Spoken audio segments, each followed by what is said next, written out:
sinners and saints. Dust off those horns and halos. It's time for Alan After Dark.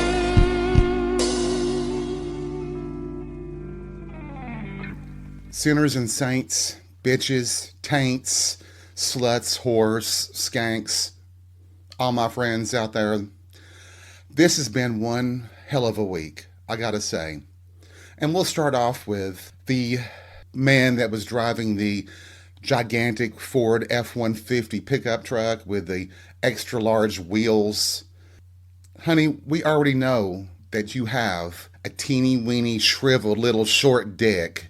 I don't know why you think that revving that engine and running your big ass truck right up to my back bumper as if you're gonna raw dog me without lube is something worth paying attention to. All you are is annoying. So all you guys out there that are overcompensating for your little bitty manhood by driving these big ass loud trucks or these cars, lowriders with no mufflers on them, you're just being little dicks. It's been my experience that men are the opposite of what they drive. That's why I've always had my eye out for the guys who are driving the smaller vehicles, the more fuel efficient ones. It seems that they have the big dicks. And I like people who are practical. Makes sense to me.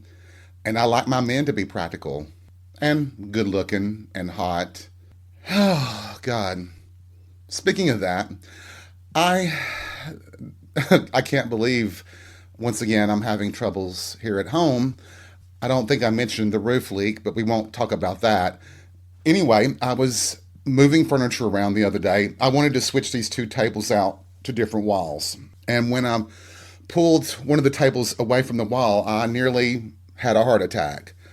All I saw was this great big, what looked like water stain from sort of midway on the wall down to the floor. And I absolutely panicked.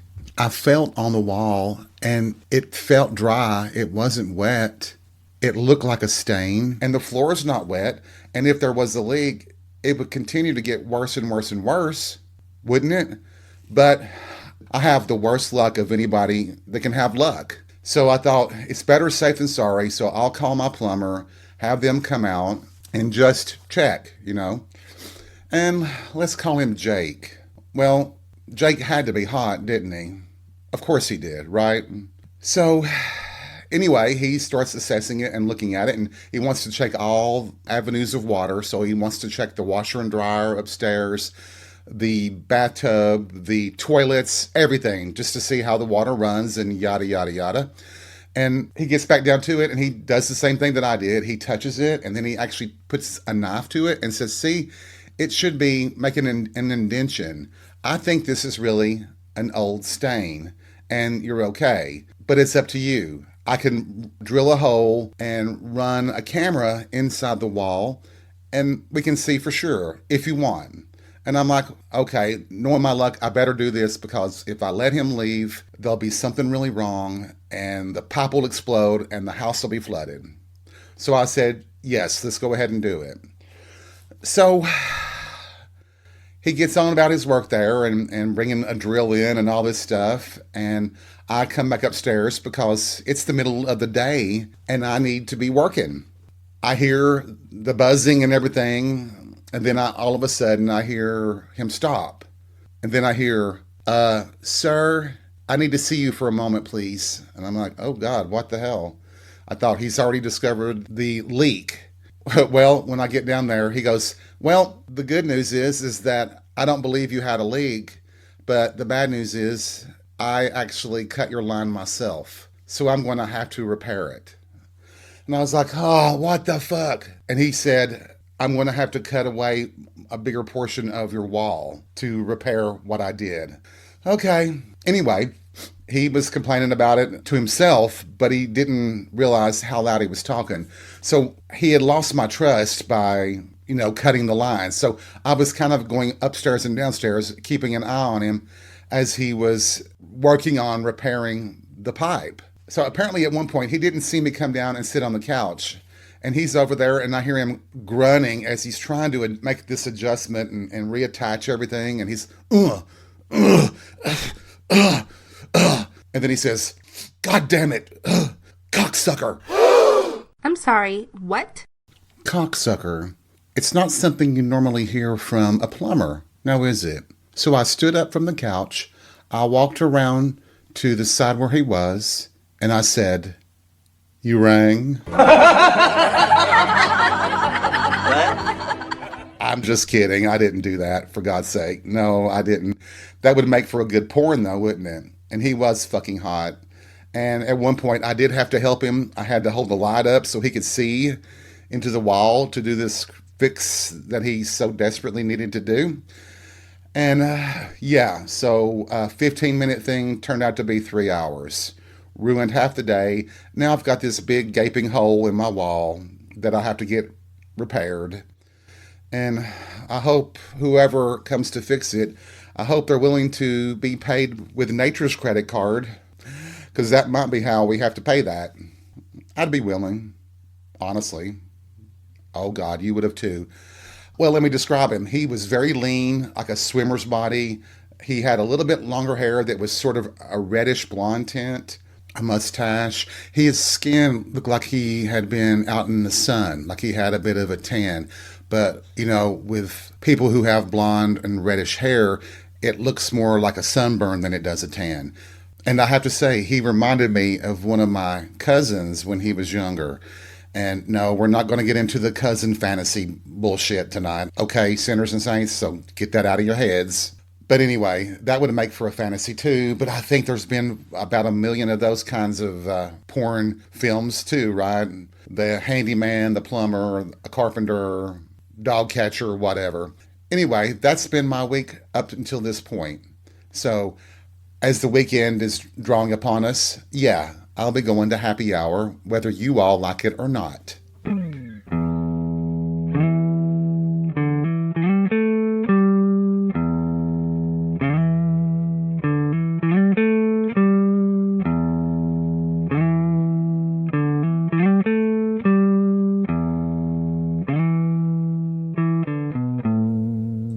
One of my besties, Jacob, he always has this knack of asking me a question that helps inspire an episode of Alan After Dark. And this week was no different.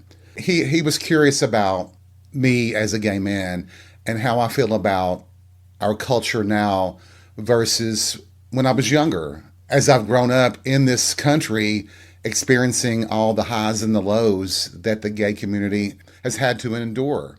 And it got me to thinking about it. Basically, he was asking me, was it more fun when it was more forbidden and taboo? We may have talked about this before, but I really want to talk about it again because I really want to express this in a way that, well, if you get offended, you shouldn't, because this is just the way I view my life personally and not necessarily want to impose my beliefs on anybody else. But it's my way of expressing a thought that might not be as politically correct as many would hope. When I think back to the late 80s and 90s when I was young, really young, and coming up and beginning to go out to clubs, I was relieved that there were so many gay people that I could interact with. I really did believe that I was probably one of just a few that existed in Tennessee. That first time at the club, I got the full sense that there were a whole lot of us in the world. And that made me happy. But there is something to be said about the taboo, the forbiddenness of being gay during that time. There is a sense of rebellion that we had then that you don't really have to have now. I guess that's why, we talk about the adult bookstores and cruising and hooking up in dark alleys and glory holes and sex clubs. I think that sex in any term, your mind has to be into it. It can't just be a physical reaction. Although when I was young, at the age of 12 and 13, when I was finally coming into puberty, Lord of mercy, just standing up would give me a boner. But as you start connecting with other people on a sexual level, you start discovering your attractions, your preferences. And when I say preference, I mean like hairy chest or a certain type of personality or a muscular guy or a thin guy or a bear or any of those kinds of characteristics. For me in particular, I've mentioned how that I'm a curious person and I'm very intrigued with the dark side of life. And I think that absolutely carries over into my sexual identity. I do like having the secrets that I have. I do get a thrill with hooking up with someone that nobody would believe that I'm capable of hooking up with and never telling anybody that I did. I think we all have our secrets and we've all done things that maybe we would love to brag about but don't, and we've done things that we don't want to brag about and we don't brag about it, right? We've all had moments of weakness that we wish we could take back, but to me, that's just water under the bridge. But the taboo part, like having sex with the minister's son, or having sex with the minister, having sex with a cop while he's on duty, having sex with married men, men who are married to women in particular. That was part of the intrigue. That's why one of the clubs that I was going to in the 90s, the men's room was the most popular place because you could go in, hook up, and come out, and most people wouldn't really notice unless you took a whole lot of time to do it, which sometimes we did. And I always laugh about the notion, like people would say, if these walls could talk. Yeah, if those walls at the EB could talk, oh my God, there would be enough stories to fill every page of the Christian Bible, Old and New Testament combined. Seriously. Yeah, what can I say? I got around. But it's not the same now. I mean, I know you have the hookup apps, but are the hookup apps really the new outlet for taboo and forbiddenness? Perhaps it is. It doesn't seem that way to me, but I guess if you think about it, especially if you are a gay guy who lives in the smaller rural towns or out in the country, in rural areas, yeah, that would be a good way to hook up, and you will hook up with people that you would have never expected were gay or bi or just interested in sex. I had my thing where I was hooking up with bartenders, and I still love hooking up with bartenders. And I think they have appreciated me over the years because all those hookups have never been revealed. We didn't kiss and tell, but in this case, fuck and tell and suck and tell. Having that knowledge and, seeing them at the bar and exchanging conversation and hellos, knowing that secret, God damn, that's a turn on. That's a fucking turn on to me. And it is a driver of my sexuality, that forbiddenness. And maybe if I gave the apps a chance, maybe I would get the same thrill of those hookups that I experienced in my younger years. Oh, before we go further, let me just add regarding the bartenders. I am referring to the past. Unfortunately, these days I am striking out left and right, but don't ever count me out. You know which ones I'm talking to, don't you, boys? Now, I mean, you have the right wing who bashes gay people, in particular transgender people, but in general terms, most people don't even bat an eye at gay couples anymore in restaurants or anywhere. They don't. And that's great. It's wonderful. I am so glad that we have it. But it does kind of steal the thunder of those years and those times when it was forbidden. And anything out of the Christian Bible is worthy of talking about. It's the eating the forbidden fruit. Maybe that's it too. Maybe I like challenges. And, I have been underestimated by people my whole life. I am not the most attractive person. Actually, I've been called ugly. I can deal with that. I don't care about that. And I've told you the stories. If you go back to some of the first few episodes of Alan After Dark, I talk about what a best friend said about me in frustration when I seemed to be hooking up with hot guys and he couldn't land anybody. Maybe it's just I have the balls to do it, to take the chance. Because you have to take a chance. Otherwise, nothing's going to happen. And yes, that's a Dorothy Spornak quote out of context there, but, I've used that before. I think that's why I still linger more in the past because of how erotic and fun those kinds of hookups were. The secret type, the forbidden type. And I know, Alan, stop using the word forbidden. You've used it enough already tonight. And you're right, I have. I'm pretty sure you guys remember when I talked about my interest in hustlers, male prostitutes, or prostitution in general, that dark side of life. And I'll be honest right here, to appease that curiosity, yeah, I would tiptoe in that area just to get a feel for what they do. It fascinates me. I guess maybe if I really am going to be honest about myself and my curiosity, my personality, and my sexual drive, I do like the dirty side, the darker, trashier side. But I bet a lot of you guys that are listening to this podcast feel the same way that I do. I think that we love the notion of getting away with something. And if that something is related to sex, even better. I've heard that people who shoplift, those that are doing it not out of need, but there are people who do it for the thrill, that possibility of getting caught. I can remember one time watching a drag show at one of the clubs, and this was my more brazen kind of times. And I was sitting at a table in the back, toward the back, but there was room for people to stand behind. It was the area that people would go back and forth to go to the bar to get a drink. So it was a walk-through area, but people, when the show was going on, would stand back there as well. So you always, if you were sitting at the tables, you usually had people standing right behind you.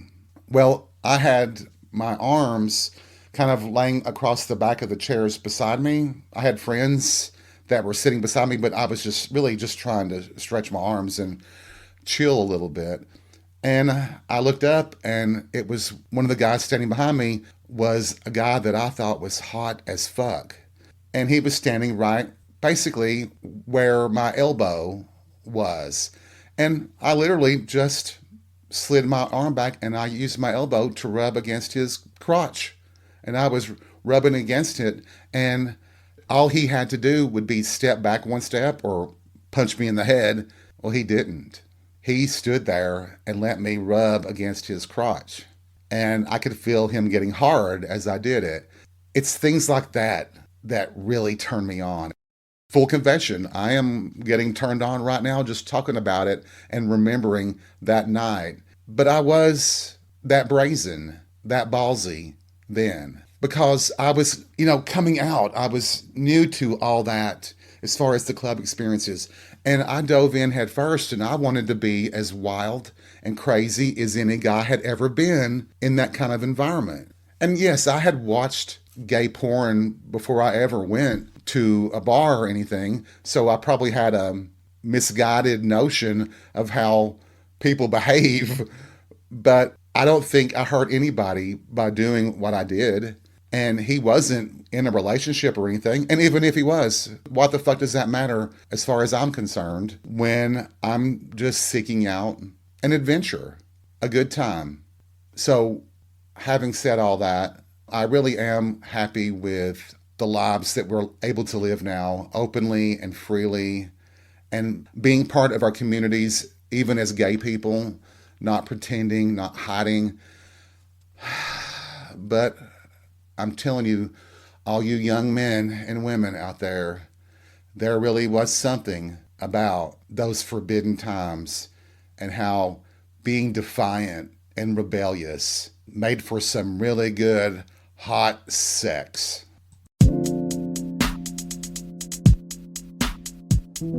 Wait, are you serious? Are we already at the end of an episode of Alan After Dark? Wow, the time flies when you're full of shit. I hope everybody's had a good time and enjoyed this little time we've spent together. I hope you have a good time at happy hour or having sex or whatever you're doing this weekend. Remember, take life by the balls and be real. We'll see you soon.